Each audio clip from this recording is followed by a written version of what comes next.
What's up, fam? Coming back at you guys with a full back video for you guys.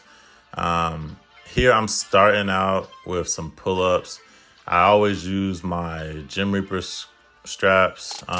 It's just better for grip and it's not that limiting factor, so that you can get the best pull and really focus on that time under tension, but also the squeeze at the top.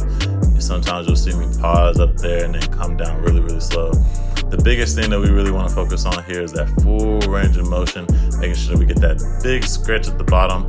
And you'll see me, when I start to fatigue, I may hinge my legs up a bit just to give me that little bit of assistance. It's because I'm really weak, guys. I don't know if you guys know, but I'm just not as strong as you. So coming up next, we're coming up with some barbell back shrugs or hinges. They're not really hinges, but you're pretty much gonna shrug the weight, so you're gonna lift it up just like you're deadlifting, but with the hand positions a little bit different, supinated, right? And this is mostly to focus on your back, your upper back, but also your biceps. You're definitely gonna feel that right now. Right now I'm working with 225 here, and getting that squeeze at the top, holding for 1 second. But again, as you start to see me fatigue, I do let the weight drop a little bit faster, and I'm not really able to get that hold at the top. I wanted to show you guys two different versions of it. This is my second set.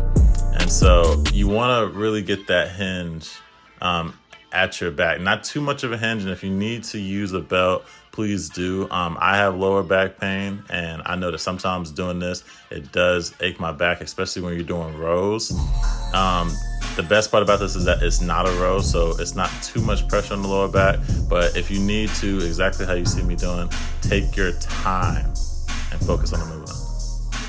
Then we're gonna jump right into it. We got dumbbell rows. I think I'm working with 80 pounds here. And a lot of people think that when you're doing rows that it's literally just the pulling movement of going up. But what I like to do so that I can get most of that lat action is I like to follow through and almost swing into like my ribs.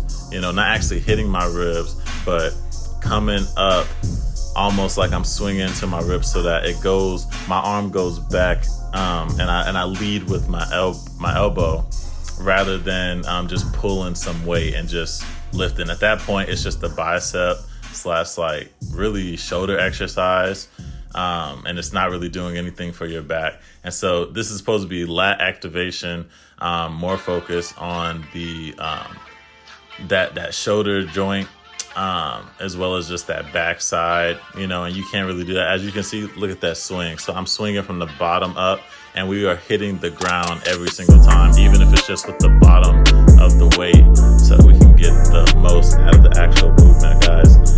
And tensing up our muscles at the top. As you can see, I come all the way up at the top, give it like a 1, and then back down. A 1, and then a back down, right? And so we want to make sure that we're breathing with this, because you can get overexerted very easily. But yeah, try to do your best. Next up, we got some chest supported or bench supported dumbbell rows. This is, again, we're focusing mostly on that upper back this week, guys. You want to make sure that you're at like maybe a 45, maybe, a little bit more of an angle at the bottom. Make sure that you're not touching the floor whenever you lower your arms, but make sure that you're getting a full stretch. So you're letting your shoulders relax down, and then you're pulling all the way through at the top. And honestly, if you give yourself like a good squeeze as well whenever you're pulling all the way through, that's even better.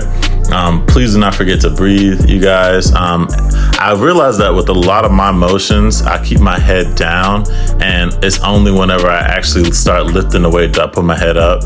And so right here, you can see me focusing on trying to keep my head down. It doesn't really matter.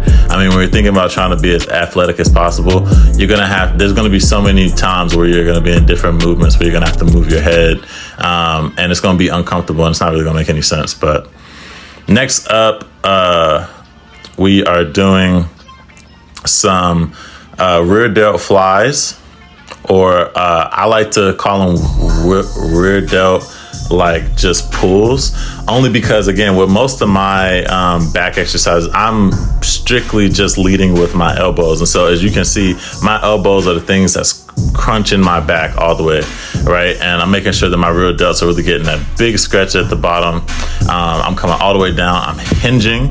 This is the real true hinge. This is what you can also do with the barbell. But I think that it's a little bit better with dumbbells and really trying to focus more on, again, that stretch at the bottom. And then here you can see me on my second set, really taking my time, really focusing on that stretch at the bottom. And I think even as I progress, I start to give myself a little bit of a pause, even if it's just for a little moment, a moment at the top. So again, I can get that big stretch and squeeze, stretch and squeeze. So we are bodybuilders, we are not weightlifters, and so I am not one to ever pull up a lot of weight at the gym because it's just pointless. I've seen myself and multiple other people grow their bodies just from focusing on that, again, time of attention, great form, and really contracting that muscle and trying to really grow it.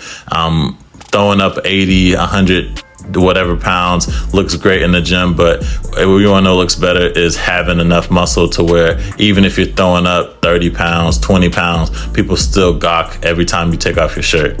So that is what I'm focusing on, and hopefully you will do the same watching my videos. But it's just the same movement here. As you can see, I'm a bit fatigued trying to do these rear delt flies. But it's still good form. You know, I'm still coming all the way down at the bottom, getting that good stretch, and we are taking the rest that we need.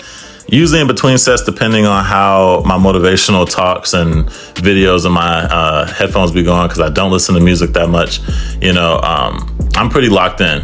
I'm pretty locked in, and I'm usually taking about 1 to 2 minutes, maybe, depending on how fatigued I am, but no more than like 2.5 minutes. It doesn't really matter. I always say take as much time as you really need to recover.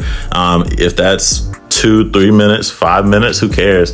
You know, as long as you make sure that, you know, on that next set that you're able to go 110,000%, right? And really give your all into the actual motion, and that you're able to squeeze and tighten up the different parts of your muscles so that you can get the best out of it.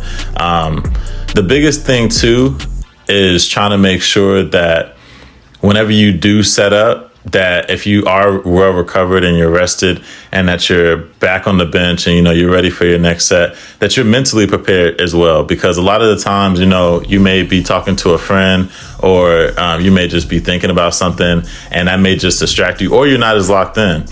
And it happens for everybody differently, but I really appreciate you guys for tuning in. See you guys next time.